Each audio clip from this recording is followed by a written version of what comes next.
has just caught fire, so it's likely to burn. So they are redirecting the water hose to try and quench this one. And it is largely to prevent this particular building from also catching fire. But Alfred, it's a it's going to be a long night for the fire service officers and then the police officers who would have been sleeping by now, because all of them are out. And I'm sure their biggest headache now will be where to pass the night. And I can actually walk around briefly, if you can give me a few minutes, walk around briefly so you can also get an idea of what exactly it was that they were please do. Please do. If you walk us through what's happening there right now. Yes. You can see that if you come this way, these are some of the mannequins I was referring to. You see these mannequins on the floor, all up until the end of this building, the end of the walkway here. It is all these rubber-based plastics, or they are easily burned by fire when they come into contact with fire. And all of these, we are told, were in this building. So it gives you a fair idea that when the fire started spreading and it caught one, it was a natural spread. So this, Alfred, a lot is unfolding right this moment. So they have brought in a water tanker, and I can only assume that this water tanker is supposed to complement the efforts that the officers are putting in place to ensure that they contain the fire properly. And it is being directed or moved to the place we started from, which is the wooden structure on top of the building. They are trying to quench that first so that they will be able to now move into the main building. You can tell that even the walls of the building in question, the walls are cracked. 3FM Sunrise. Wow. 3FM Sunrise. No, Martin, this water tanker we are seeing is to augment what is already there. The understanding we're getting is that the fire service, the tender. In your shot now, Alfred, so in your shot now, the uniformed police officers that came around for two reasons. One, to help the effort of the fire service, and then secondly, to prevent what could probably be people taking advantage of the situation to try and pilfer or steal things that may not belong to them. So a lot is happening at the moment. And again, if we focus our attention on that building I mentioned, we can tell that they are still pushing water in there, because priority is to leave what has been consumed to be consumed, but prevent the fire from catching other property around the area from burning. And this is the second water tanker that has been brought in. Earlier reports we got was that one of the fire tenders that came in did not have enough water, but that has been dispelled. You know, it's a notion normally people who say that when the fire service came, they did not have water, but this is different from what we are being told. There's a fire service office very close to where this fire happened, so it was easy for them to come along with a tender to try and quench the fire. They are bringing some water, drinkable water that is, to the officers who've been fighting this fire for almost 2 to 3 hours now. And it is a very sad situation, Alfred. If I lift this and you look into Sunrise on 3FM.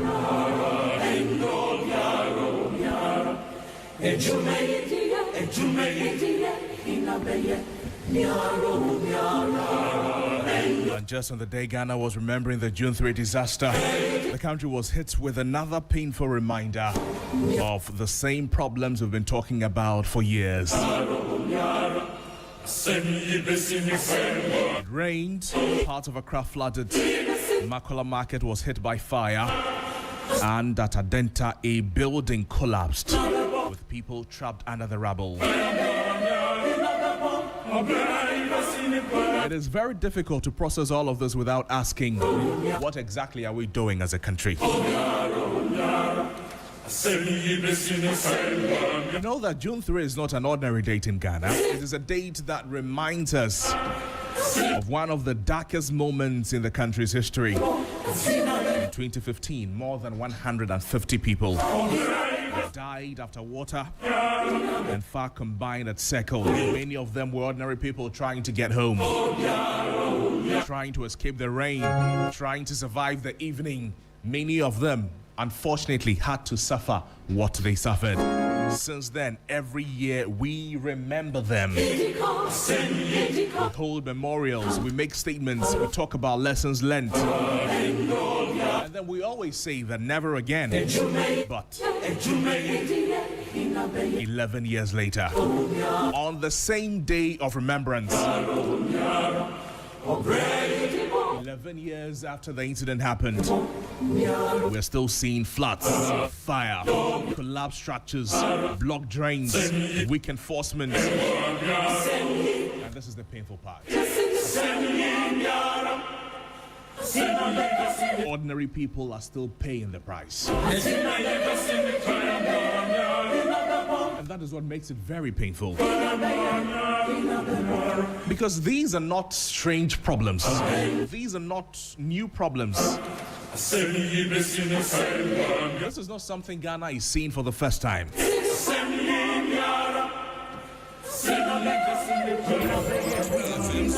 We know that Accra floods when it rains heavily.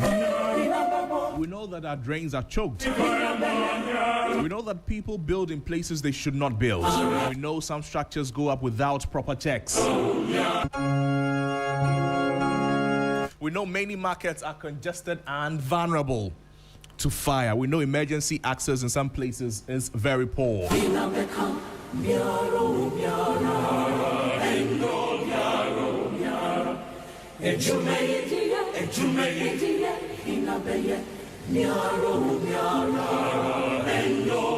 So if we know all these things, why do we keep waiting until disaster happens? And at Makula, we're not just talking about shops, we're talking about people's lives. A trader's shop may be the only thing keeping a family alive.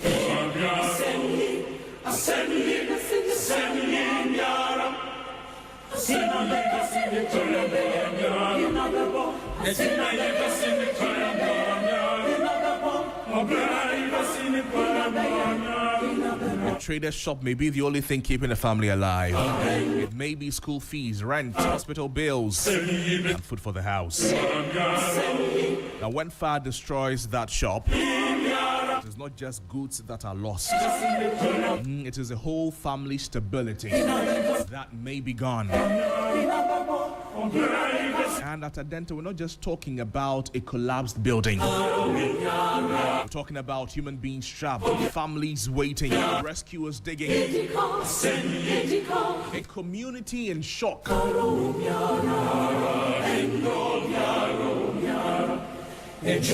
For those families, this is not a headline. This is not a regular subject. This is their worst fear that is becoming real. And with the floods, we're again seeing how rain can bring parts of the capital to a halt. People are stranded, businesses are disrupted, roads become dangerous, homes are invaded by water.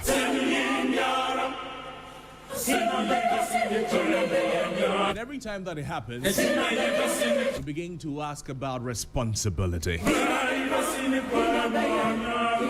Not blame, not blame. We're talking about responsibility. These are the questions we keep asking. Who is responsible? The assemblies, the developers, you and I? Is it officials who fail to enforce the law? Is it the citizens who ignore planning rules? Is it leadership? It may be leadership. It may be indiscipline. In fact, it may be all of us. Now, this is where the confusion is. Because sometimes in Ghana, responsibility becomes everybody's business and therefore nobody's business. At every disaster, we hear that investigations will be conducted. We hear that authorities will take action. We hear that lessons will be learned. So the rains come again, and it is as if we went to sleep. The same weaknesses are exposed. The next fire comes, and the same concerns return. The next building collapses, and the same questions are asked. So what exactly changes? We cannot continue to treat preventable disasters as if they are acts of God alone. Some are disasters, some are accidents. We know that, we accept it. Yes, the rain will fall. Yes, accidents will happen.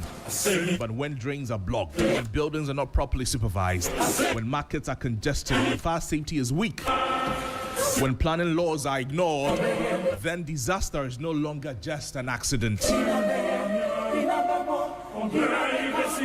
When these happen, disaster becomes a failure of systems. It becomes a failure of enforcement, a failure of discipline. And sadly, it is you and I, the ordinary people, the ordinary Ghanaian, your brother, my sister. It is your friend, your mother, your uncle, my niece, my nephew. They are the ones who suffer first. The people who lose goods in the market are not usually the people who failed to enforce the rules. Maybe they contributed to the indiscipline bit. The people trapped in collapsed buildings are not usually the people who approved, who caused it themselves. Remember, it may be just an accident. That we acknowledge. The people sitting in floodwaters, they are not always the people who cause the rains or the drains to choke, but they are the ones who pay the price. That is why this moment should not pass like just any other cycle. It should disturb us. It should make us uncomfortable. It should make those in authority ask hard questions. It should make citizens who look at our own behavior. It should make us look at our own behavior. Because if we are honest, if you and I are honest people this morning, government has a role, assemblies have roles, regulators do have a role, developers have crucial roles, market authorities, they also have a role. And citizens, you and I, we also have roles to play. So bottom line is we cannot keep remembering June 3 every year while repeating the same mistakes that made June 3 possible. Don't you think remembrance must mean something? Remembrance must mean better drainage. It must mean stricter building inspection. It must mean proper market safety systems. It must mean emergency access that actually works. It must mean clearing waterways and stopping people from building where water must pass. It must mean enforcing the law even when it is politically uncomfortable. I'll say that again. It must mean enforcing the law even when it becomes politically uncomfortable. Because the victims of June 3, the families deserve more than speeches. The families of those affected by the incidents yesterday, they deserve more than speeches. They deserve a country that learns. A country that is proactive. The people affected by the Makala fire, they deserve more than sympathy. They deserve systems that reduce the risk of this happening again. The families affected by the Adenta building collapse, they deserve more than visits and promises. And all of us deserve to live in a country where rainfall does not immediately create fear. You live in a crowd, you wake up, you go to work, while you're at work it starts raining, you are panicking. You are home, it starts to rain and you are panicking, you are afraid. So that is just because you live in Ghana. So today the mood is not just sadness, it is frustration, it is confusion, it is anger. It is the feeling that we've been here before and we should still not be here. The question is simple. When the cameras leave, after the condolences are offered, after the officials visit the scene, what will actually change? Yeah, you answered right. Nothing. After the cameras leave, after the condolences are offered, after the officials visit the scene, answer this honestly. What do you think will actually change? A again, it remains nothing. Yes, you want to think that something will change. You want to believe that something will change. You want to say that something will change. But you and I know that nothing will change.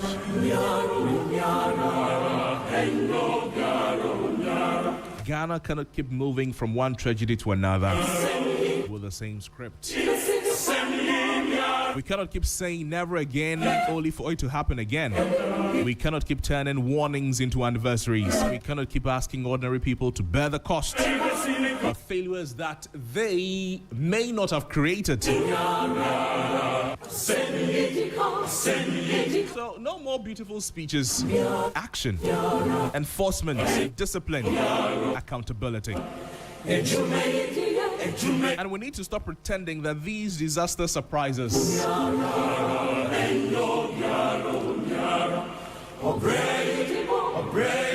Because they do not. We have seen signs. We have seen the signs. And the question is whether we are finally ready to act before the next one happens. I can tell you what will happen today. Few people will go to the affected places. Government officials will go there. Cameras will be there. Media people, we will be there. And then they will tell us that it is unfortunate. They sympathize with the families. They will support them in any way they can.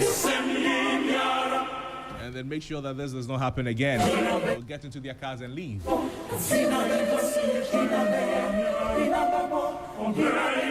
They'll get into their cars and leave. And when they leave with every promise they made. It's sad that this is how I'm welcoming you to Sunrise on 3FM 92.7. My name is Noble Crosby Annan. Thank you so much for joining us. We're live also on all our social media platforms at 3FM 927. Join us. And let's talk about Ghana. It's a long day ahead today. A lot of conversations to have. A lot is happening. A lot has happened the past few hours.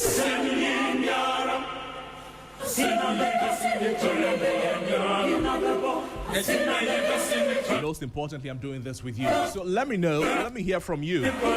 Join us on our Facebook page, 3FM 927. Just talk to us.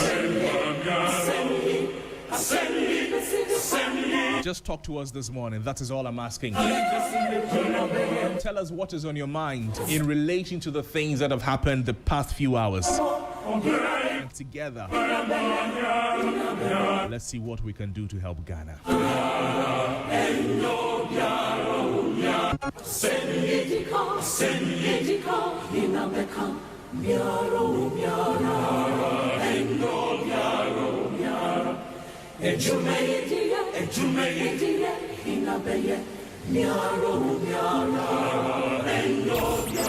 FM Sunrise.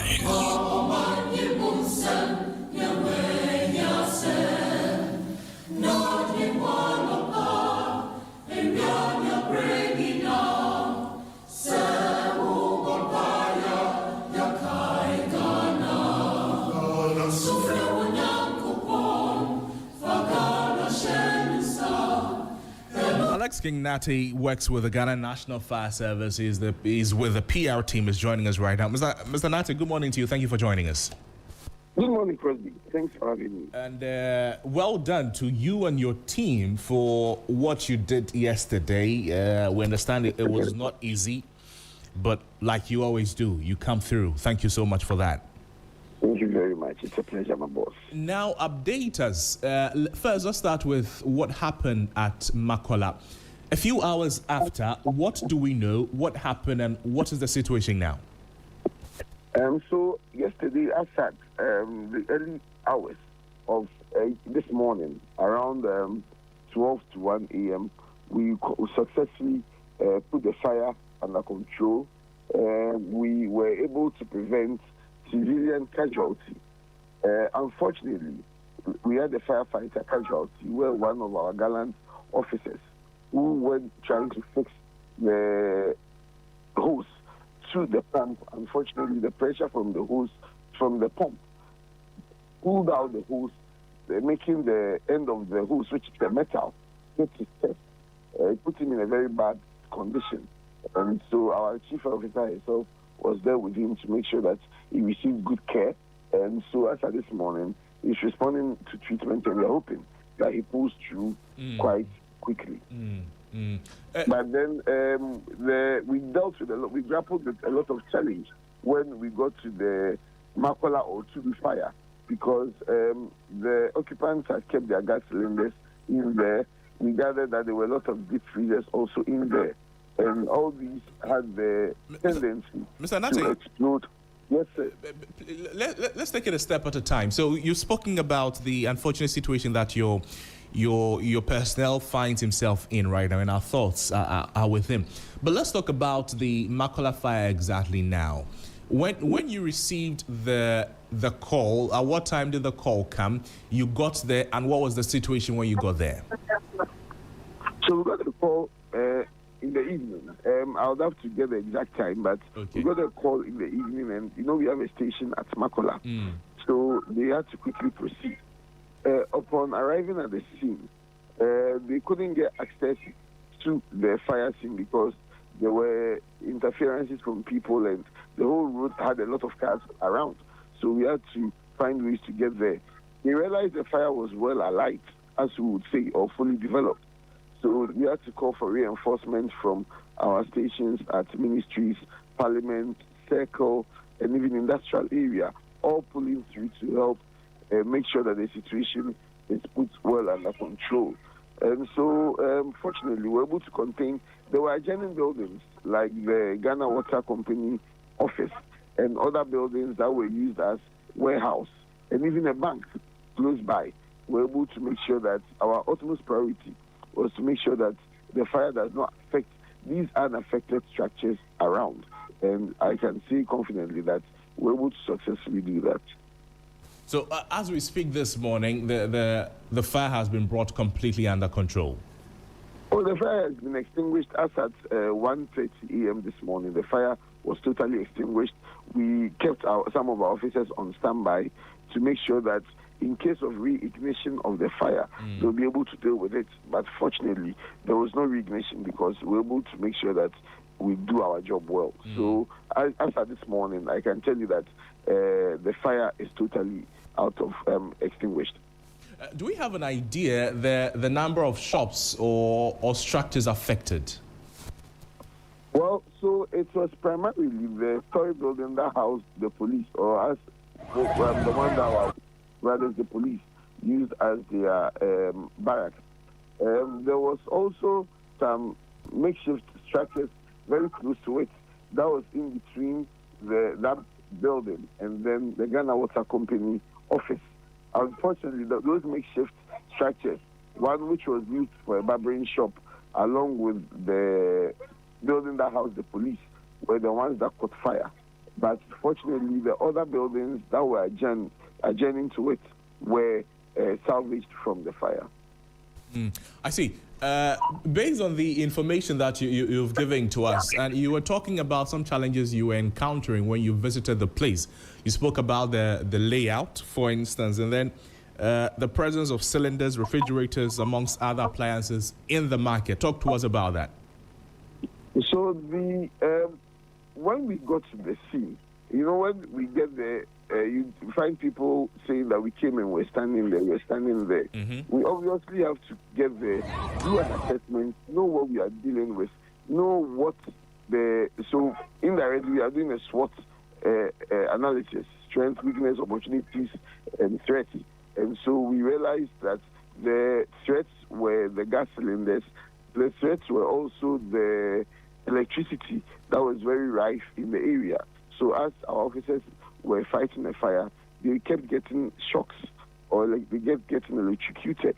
And so they had to make sure that we adopt a strategy also to make sure that our ultimate aim is to prevent the fire from spreading to the buildings that are unaffected yet. And so we had to deploy strategies to fight the fire from the side to side so that we prevent the fire from spreading. And I can say that successfully did that. Another challenge was the lack of hydrants there was just one fire hydrant in the whole area. And we had about 5 fire attendants there. And you can't imagine one hydrant supplying water to all these 5 fire attendants. So it became a challenge. You had to now move some of these fire attendants so far to be able to get access to water to fight the fire. So those and the interference from the people trying to salvage their ways and getting in our way. It posed a huge risk, challenge to us. But for that, I'm sure the fire would have been extinguished within a much shorter time. But now it has been extinguished. Unfortunately, this is not the only thing you had to deal with yesterday. In Adenta News site, a building collapsed, and then again, the Ghana National Fire Service, you were called upon to work. What is the situation? So as at also with that place, as at I think 1 a.m., the situation was completed. There were 5 people involved in the story building which collapsed, 4 of whom were rescued successfully and are receiving treatment at the hospital.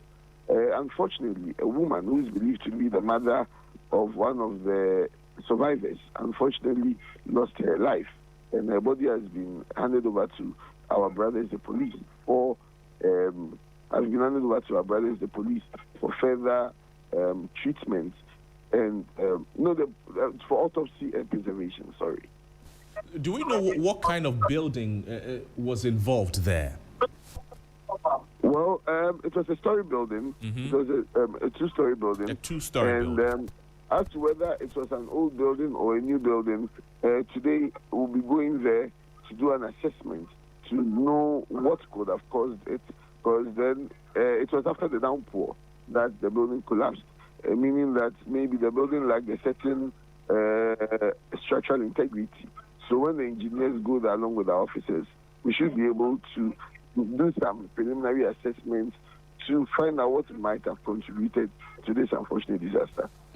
And talking about preliminary investigations, what do we know from the Makala fire? Well, as you said, obviously investigations are currently underway with that one also. I wouldn't want to preempt, but whenever we see a lot of rains come with a lot of electric fires. So I won't be surprised if it's as a result of the rains and electric fires. But then again, we'll carry out our own assessment and an investigation. It could be anything. We are not ruling out any cause. It could even be arson. Arson is a deliberate act of setting a fire. So we wouldn't rule that one out. We wouldn't rule electricity problems out. It could be anything. So I wouldn't want to jump the gun. I see, Alex. Thank you so much for your time with us on the program. Alex King-Nate speaks with for the Ghana National Fire Service there.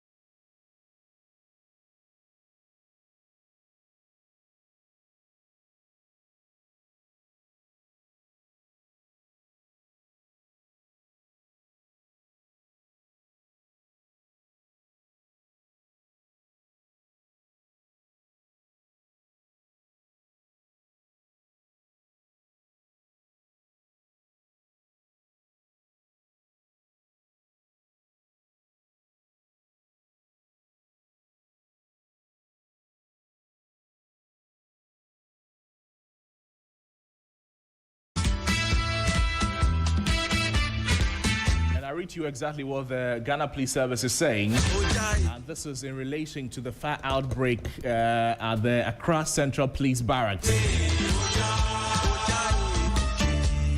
Signed by Juliana Obeng, Superintendent, Head of Public Affairs, Accra Region. It says that fire outbreak at the Accra Central Police Barracks. And this was released yesterday, 3rd June 2026. It says there is a fire outbreak at the Accra Central Police Barracks. Personnel of the Ghana National Fire Service are at the scene and are working to bring the situation under control.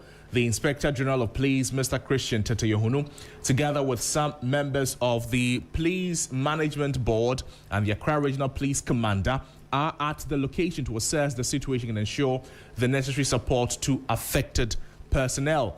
There are no casualties, and the cause of the fire has not yet been established. We wish to thank the fire service team and our officers who are assisting with the situation. Paragraph 5 says that the suspect is currently in police custody, assisting with investigations, and any further developments will be communicated. The suspect is currently in police custody and assisting with investigations. What suspect are we talking about? Is there the possibility of an arson, if you like? Well, that's all we know from the police service. I'm sure that in a few hours we'll get some more. Like I mentioned, this was signed by Juliana Obeng, Superintendent, Head of Public Affairs of the Accra Region, Ghana Police Service. Sunrise.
Country from June 3 to June 5, with thunderstorms, rain, mist, and occasional sunshine expected in different ecological zones.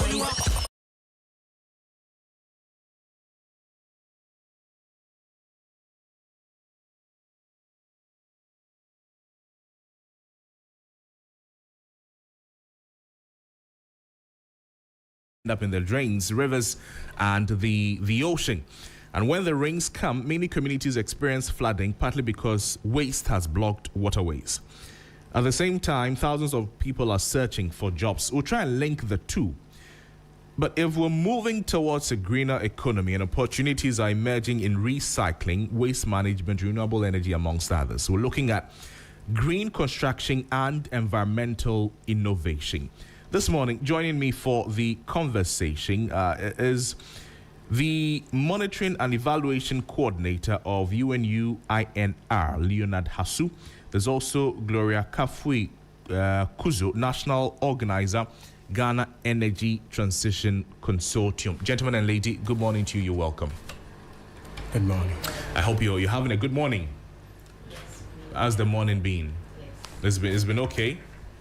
So far, but yesterday was quite stressful due to the rain. I spent about 3 hours getting home at the Adenta Dodoa stretch, so it was really stressful. Your situation was different? Yeah, well, today, usually I use the Achimota Fakor Road. Okay. Coming from Amasaman, but today I had to go and use Dablikuma in avoidance of what usually happen at the Ofanko area. So I had to go a long stretch, moving from 24 kilometers to about 33 kilometers. So burning more fuel. Oh, that's a lot. That's more than close to 10-kilometer addition. Yeah. And you had to allow that because of the situation that we find ourselves in as a country. Because part of the country is flooding. The entire area is flooded. People have to now look for new ways, new routes to get to their destination. Yeah. How important or how crucial is plastic waste? How does it contribute to the flooding situation we find ourselves in? I'll start with you, Gloria. It contributes a lot to the flooding in the country because we have around our streets low or no gutters in our country, in our areas. So whenever it rains, the rain normally looks for its way for itself. And then we have situations where we have places that are not cited to be refuse dumps, but we see refuse over there. So due to this, we see the rain carrying those refuse into households, and when it blocks, it finds its own channel into areas. So waste is really contributing a lot when it comes to flooding. And it's so because of human behavior, one, because we have people who intentionally drop waste at places they shouldn't be dropping those wastes. And those wastes are actually not dropped by people who are actually, let me say in quotes, illiterate, but we have people who have also gone to school doing this. So first is a character behavior, which needs to be addressed. And second also has to do with the fact that it's easy to get this plastic. So when you are done, we don't have vantage points where we have waste segregations where people can dump it. We are mixing all our waste together and then we are dumping them at site. And some of the waste pickers also do not come on time to pick this waste. So we have them being heaped up for a long time, and then when it rains, at some point, we see that the floods do occur, and then it's taking a lot of turn in that side. So waste is actually causing a lot due to human behavior, one, due to the fact that we are not intentional about waste segregation, about the fact also that enforcement is actually very low in certain areas, and because we know we'll get away with it, we continually do it. Leonard, talking about waste, when it rains and whatever is washed away comes for everybody to see, plastics dominate it a lot. Is there a reason why? Yeah, so from the Institute of Natural Resources perspective, our research has shown that, and the EPA would also even show that in their records, that there is 1.1 million tons of plastic waste generated annually. In Ghana? Yes. And EPA's report in somewhere 2023 mentioned that we only recycled 2 to 3, or probably 2 to 5% of that. So definitely what it means is that when you generate so much and then can only recycle so much, and then Gloria mentioning attitudinal aspect of it, then definitely the all goes into the drains. The truth of the matter is this, and I think I heard in the course of this week the Institute of Engineers mentioning these issues, that the drains that we have, they are outdated. They cannot. And there's so much urbanization happening, or we could call it rapid urbanization happening. So the generation goes up. I had the data on pure water saying that monthly we have about 500 million sachet waters. In a month? In a month. So when you have that, of course, it's piling and piling. And our refuge collection system also are challenged in a way. And therefore, definitely they will end up in the drain. And the unfortunate thing too is that plastics, they cannot decompose easily. Non-biodegradable. They are what does it mean? It means that it takes them hundreds of years before they break down. Even that, they breaks down into smaller bits of plastics. So there are some that exist almost, I could call it almost forever. So the pure water that I'll buy today, that I will drink and finish through the the sachet in a bin, throw it somewhere. In the next 100 years, it could still be the same thing. Sure. That is what it means. Yes. And if this thing ends up in the sea, it means that when it rains, it can come back to me. Yes. I may not be around at that time, but generations to come will be the ones to bear the impact. The interesting thing is that it could be now, as we are seated today, 2026, some of the plastics that are choking the gutters have been there for the past 25 years. And they have been piling up, especially in the storm drains, which if we have not gone deep to be able to retrieve all of them, then it means that these are what is showing up. So then, Gloria, how do we deal with plastics then? Okay, so it first has to do with the alternative source of livelihoods when it comes to what we can use. So let's say with our bottled waters that we have, let's go for reusable bottles in the first place. Let's use dispensable ones.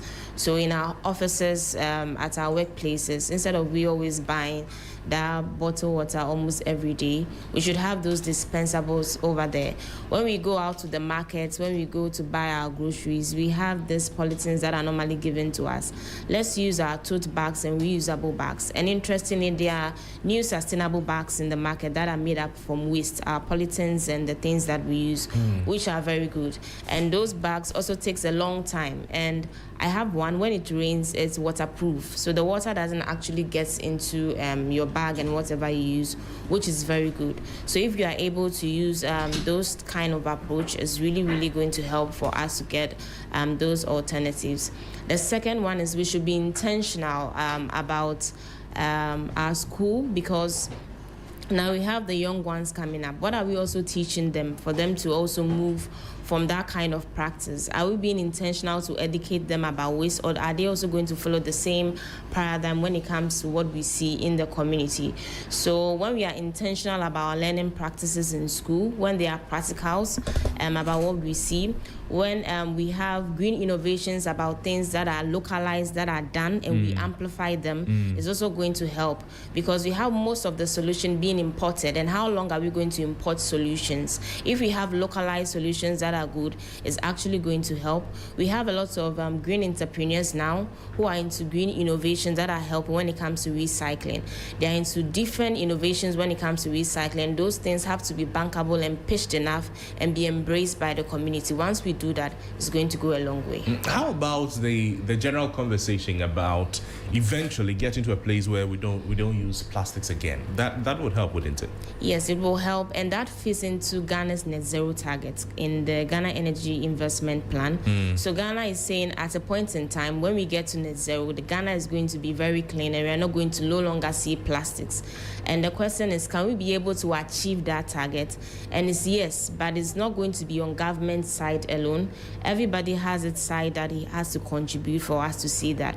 So if government is doing it part, civil society is doing it part, the media is doing it part, citizens are doing it part. Because governments can go a long way to bring solutions, but if the citizens don't embrace it, it's not actually going to see the change we want to see. And if citizens also embrace it, but government is not also doing it part, we are also going to see a gap and a loophole there. So there must be that synergy of we all working together to be able to see the change we want to see. And that we should also embrace it when it comes to our mindset. There should be a mindset shift. If there's a mindset shift, then we are going to see that one of the things we are doing, we can be able to be emulated in other countries, because now most people are traveling to countries like Rwanda because they have banned plastics, and now they are seen as one of the cleanest cities in Africa. Ghana can also get there, but we should be able to embrace the change we want to see now. Well, we've not announced a total ban on all plastics, and this is to you, Leonard, but what has been announced is a nationwide ban on foam products, certain types, popularly called styrofoam or takeaway packs.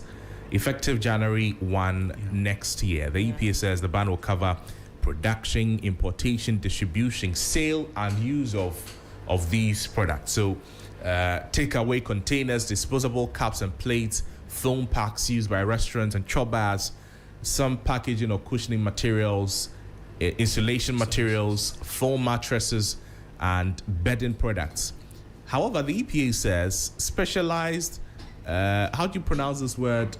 Polystyrene. Yeah. Okay. Polystyrene, yeah. specialized polystyrene products for medical, scientific, laboratory diagnostic purposes may be exempted, subject to regulatory approval. I'm sure you'd support this form of ban. And the plastics, they are in various forms. They are in various types. There's the non-biodegradable one you mentioned, and then there's this type. Is this also non-biodegradable? They are all non-biodegradable. Okay, so the ban on this is because of they are doing it gradually. You think this will help? Well, that is a good start. So, I mean, Gloria has mentioned the fact that Rwanda has done it. Kenya is also on the way doing the same. So that is a good start. But that is not enough. The most important thing is this, is that human beings are social beings. And the fact that you ban, the question is, if the ban is now on, how do I carry my food home? What alternatives are there? Very good. So in as much as we are banning, there should be alternatives already coming up. So the government should as well also promote the alternatives or look into that and then give the alternatives out for customers and then institutions and food vendors and all that to also be able to consider the alternatives. So without that, it's quite very difficult to be able to move with it because then we know about enforcement. And then we've always been saying in Ghana that enforcement is not that stringent to the core. So it means that you will still have people who pocket pure water taps and then the takeaway packs in some way hiddenly. Now in some areas where the enforcement is not even gotten there yet in local communities and all that, it means it still be there. So that those two must go together. And on top of that, there must be a key educational awareness creation on this.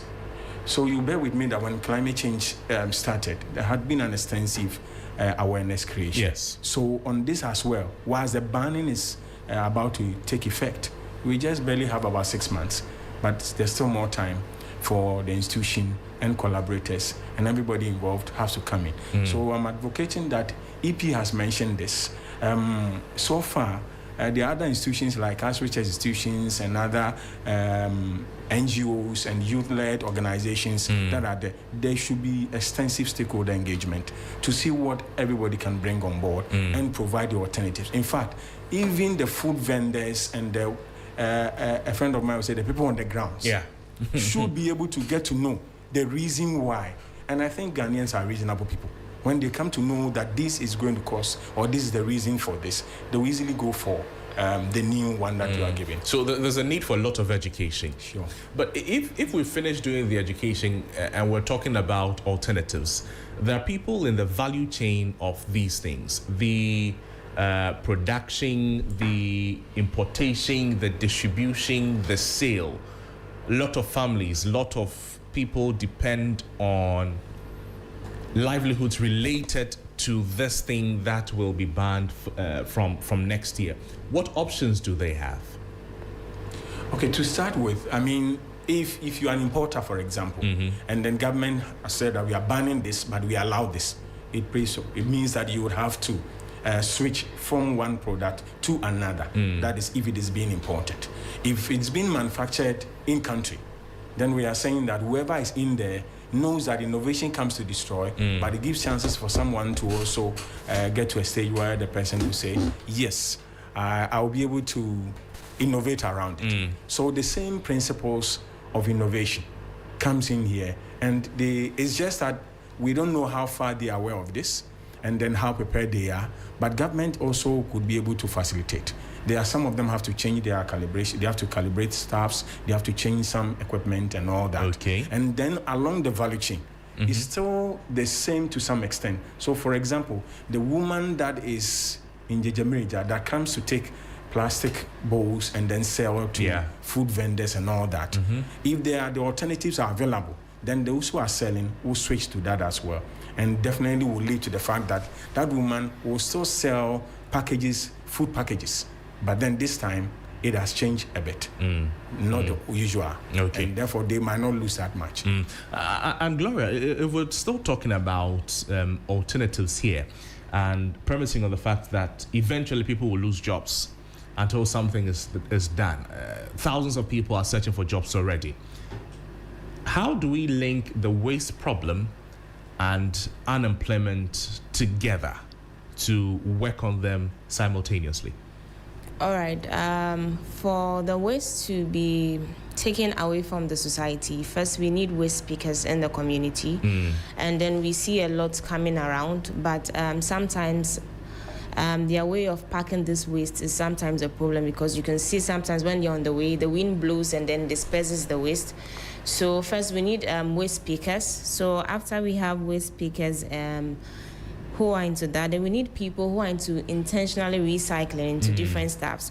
So recycling into school furniture. So if we know we can use our waste for school furnitures, it helps a long way, because we have a lot of schools that equally need furnitures. Then we also have recycling into construction materials, because construction is, everybody's building now in Ghana. We have a lot of people building. So if that is going to help in our constructive sector, it also helps. Then we also have pavement blocks. We can use some of this waste into that. We also have waste to energy. We have countries in Ghana that solely depend on waste for energy. So Ghana, if we also look at the term that yes, we have a lot of waste. If we want to use that for even electricity alone, we can go a long way for waste to be able to help when it comes to electricity, which is also very, very good. We can also look at organic waste composting, because most of our waste now, we mix everything. So if you're intentional about our segregation, that could also help. It will interest you to know that some of the waste we make from cooking can be used to make briquettes. And briquettes looks just like charcoal, and that is a clean cooking fuel. So if you're intentional about that, to use that for charcoal, and then we stop with cutting of trees, we could actually have new businesses from that women can actually go into those sectors and yield a lot of money.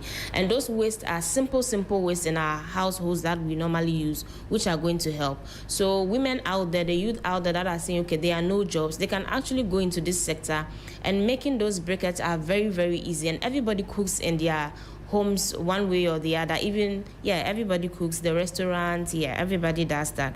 So the first is waste to energy initiative. The second has to do with clean cooking. The third has to do with recycling into our bags, recycling into construction materials and other stuff. And we also should have digital platforms that connect e-waste people. So let's say I'm in the western region, I'm in Takoradi, I'm in Northern, I'm in Accra. We have a digital platform for people who are into waste management. And so we are able to exchange knowledge, we are able to learn.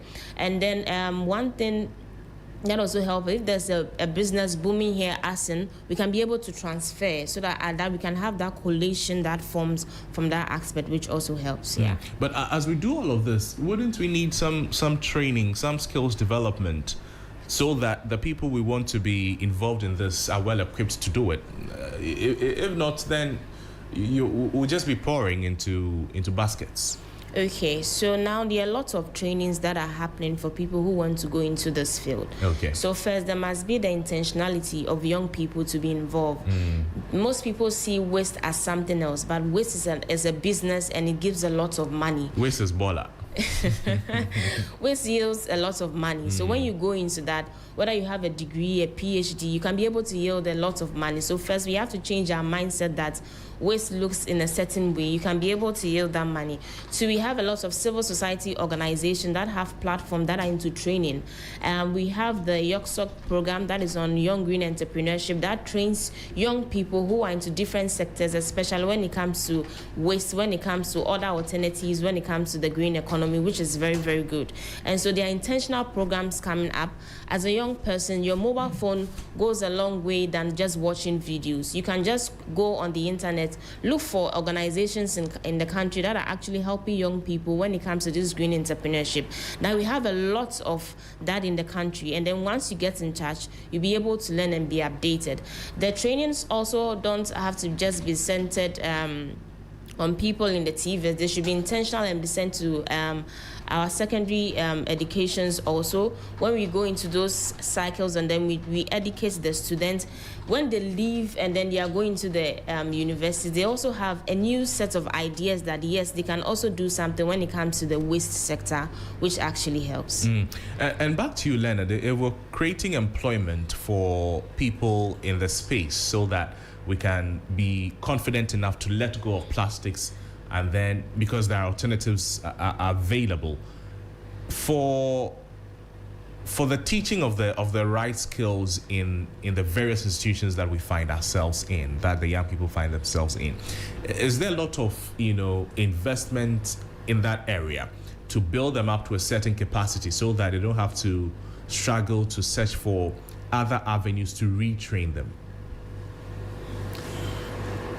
It's a very big question. I like the fact that you've been able to put it to that extent. Maybe probably should be writing in the area. So when it comes to capacity development, it comes to the skill, I would want to just even draw this idea in the green economy.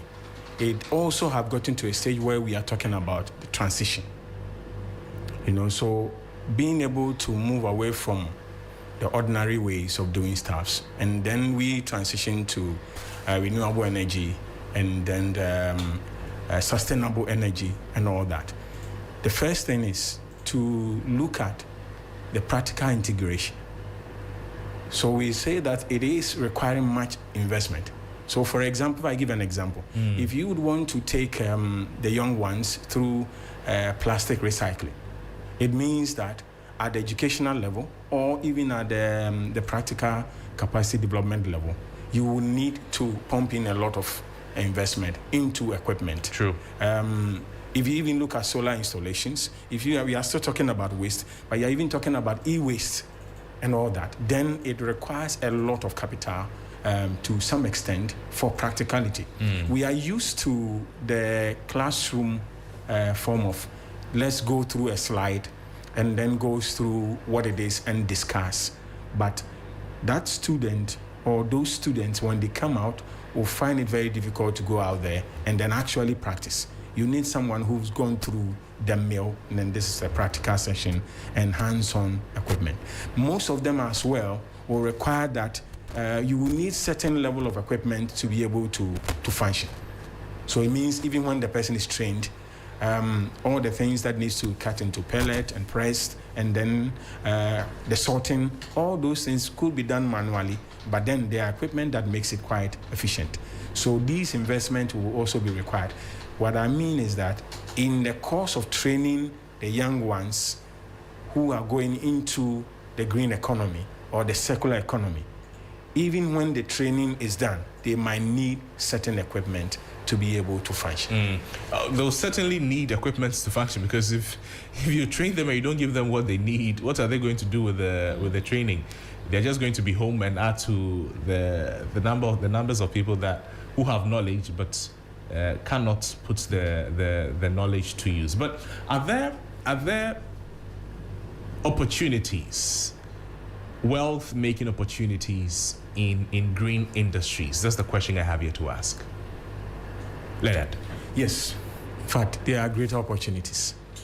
When we say that, we mean that already we know the ton of waste that we generate, and then the amount that needs to be recycled and then be converted. Gloria has mentioned so many forms of products that could come out of the conversion from waste to a resource. So we call it rather a resource. It is for you to be able to turn it into something else. In fact, the name itself may be contributing to the connotation people put to it. If you're calling it waste, who really likes waste? Yeah. Maybe we should look at framing it differently. So we gradually reorient the minds of people who are not exposed to this term yet and begin to think, oh, this is something I can do. If you say bola man, also bola, it's not a nice thing. We can look at that, and it would help the orientation. But continue making your point, Leonard. I like that. Okay, so what we are saying is when the opportunities that we are talking about, I've talked about the quantum of waste that is generated. And then the transition also is bringing another ball game altogether for us. So we are moving away from fossil fuel powered economies to a more resilient and a more sustainable economies. And then we are saying that in the process of transitioning, there are opportunities for us. So sources of electricity are one. The kind of energy consumptions in households are two. The kind of consumption in terms of transportation as well is also another case. But then we are saying that the opportunities within this environment is quite significant. It means a young one or a youth, a woman or a young gentleman out there could easily see the opportunities. The case is this, that can they see, and that's why we are saying that the education and the awareness comes in, the training comes in for them to be able to understand what it is. There are young people who are already in the sector. Yes. And I can tell you that they are really not only making money, but they are making impact first. And then they are also leading in a lot of for the young people, it's the money first before the impact. But it's good to know that opportunities like that are available. But Gloria, back to you. So how do you come in and what are you offering? Okay, so our end as a strategic youth network for development that convenes the Ghana Energy Transition Consortium, we seek to factor youth inclusion in the governance of our natural resources. And then for youth, we are looking at it that for the journey Ghana has embarked from 2022 to 2060, which is the Ghana Energy Transition, it's focusing on creating more than 1.4 million new jobs by 2060. And so more young people are going to be involved. And looking at the fact that we have different young people and different natural resources in the different 16 regions of the country, it means every young person is equally important and will play a diverse role when it comes to the energy transition, when it comes to environmental sustainability and making sure that we have that green environment you want to see. So what we are seeking to advocate is that young people should be intentional when it comes to getting into the environmental space. They should move from the spirit of I don't care to being involved in everything that we do. They should be inclusive, because if we are saying the green environment and the green economy should be just, it means everybody is equally important. And then if they are our next zero force, if the young people are our next zero force and they are ones going to push that energy transition, it means by 2060 that is plus 40 years to come. And so if I as a young person is adding 40 years to my age, that means at that point in my life I'm going to be a key decision maker. But I cannot be a key decision maker and contribute to Ghana's economy if I know nothing or I'm onboarded. So it's important for me to be intentional when it comes to waste and making sure that my environment is clean. It's intentional for me to go into sectors that will yield environmental sustainability. So we know the country is gradually shifting from vehicles that moves from fossil fuel to, let's say, EVs, and they are gradually coming into the country. Ghana has more than 4,000 EV vehicles now. We know in our clean cooking sector, we are saying that we want to prevent that annual loss of 42,000 hours annually that women spend when they gather firewood. Right. We want to be efficient when it comes to the products that we use. So from our AC to our fans to our TVs, we are saying that before you purchase any product in the market, make sure that there's the yellow labeling on it, and then that will be able to help you to be able to minimize the energy access that you use in your home to be able to save costs. Right. We're also saying for the young person out there, seek to volunteer and seek to be able to help, because the sector is also broad, and if you don't volunteer, you are never going to know. So go out to NGOs that are working into the sector. Sometimes the money is important, but volunteering is also very important. Seek for internship, even if it's 3 months, even if it's 6 months.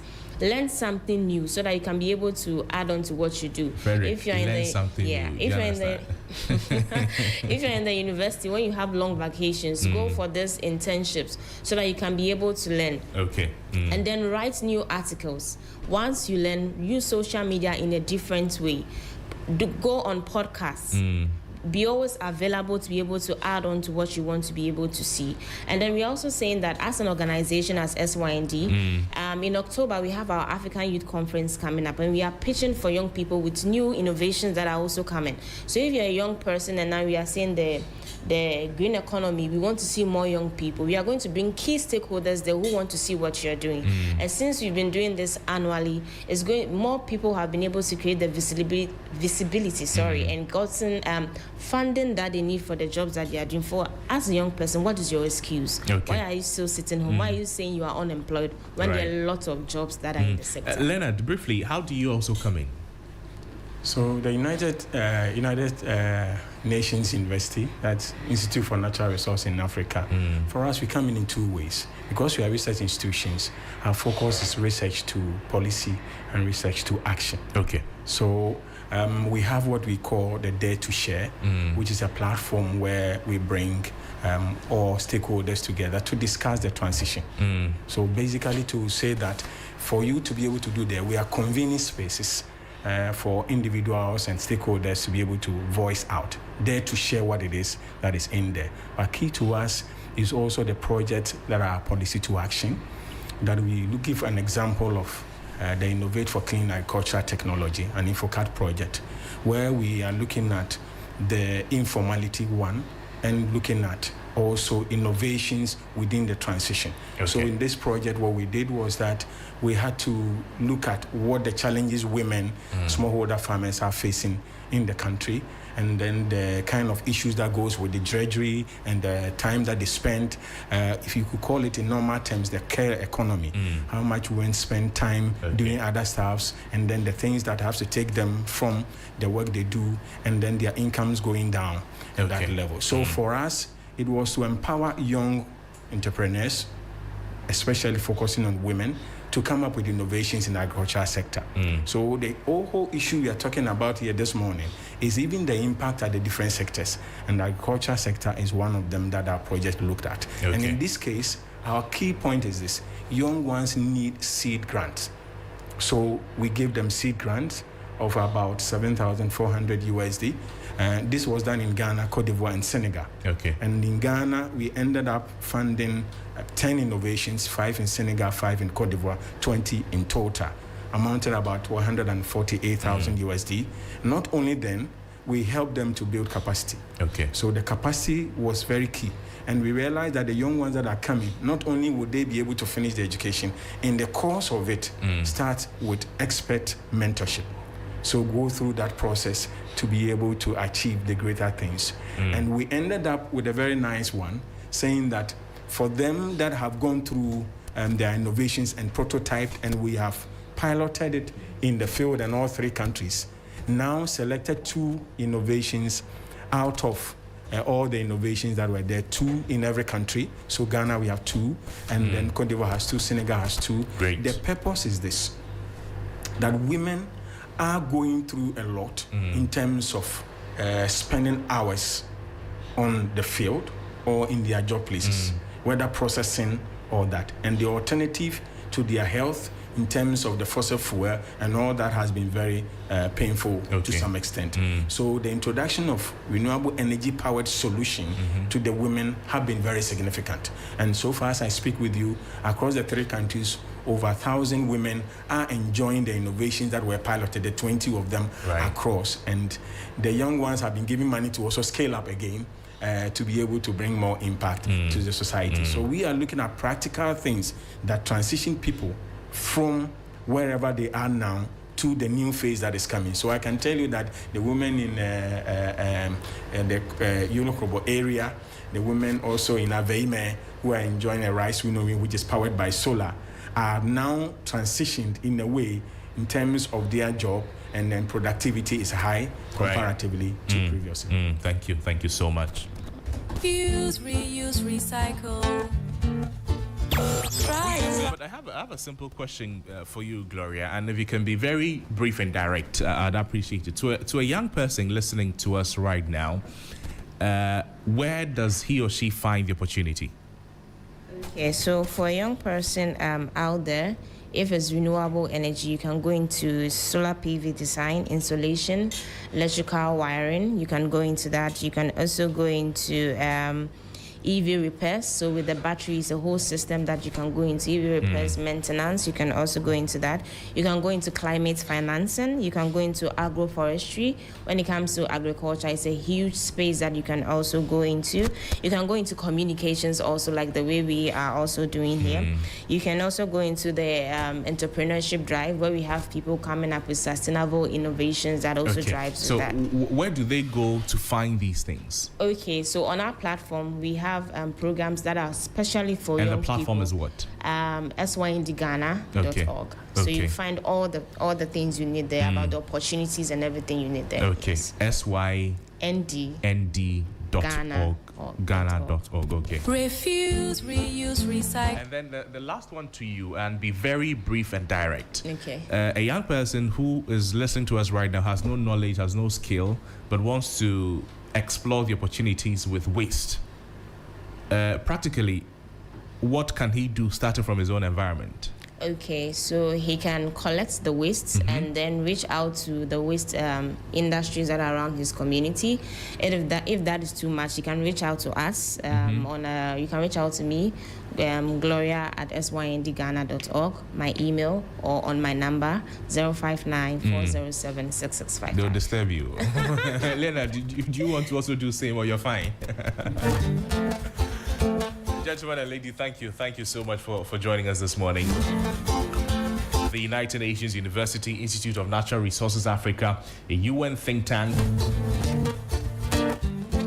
represented by Leonard Hasu, Monitoring and Evaluation Coordinator. Also, Gloria Kafui Kuzo joined us this morning. National Organizer, National Energy Transition Consortium. Try and ride your We're just trying to make the city cleaner. refuse. They make the city safer. Reduce the occurrence of floods. Ride your bicycle. That's the foundation of the conversation this morning.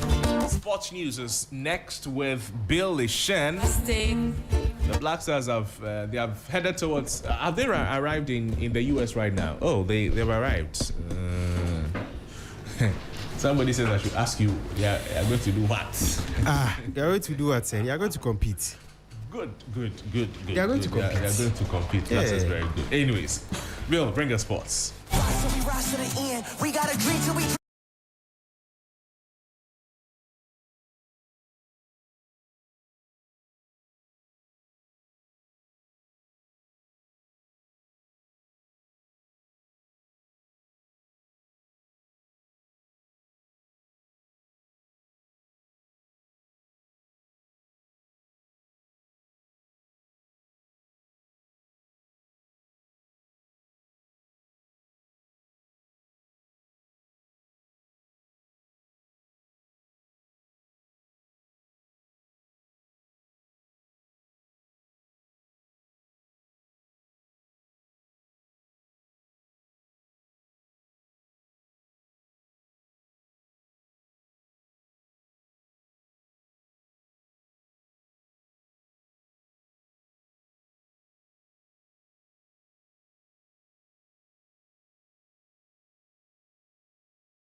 Hello, welcome to the sports segment here on Sunrise on 3FM 92.7. My name is Bill Ishen. Now, Ghana's Black Stars have touched down in the United States as preparations for the 2026 FIFA World Cup enter a crucial phase. The team left the UK on Wednesday following Tuesday's 1-1 draw against Wales in Cardiff, which served as Carlos Queiroz's first match in charge of the four-time African champions. The Black Stars will be based at Bryant University in Smithfield, Rhode Island.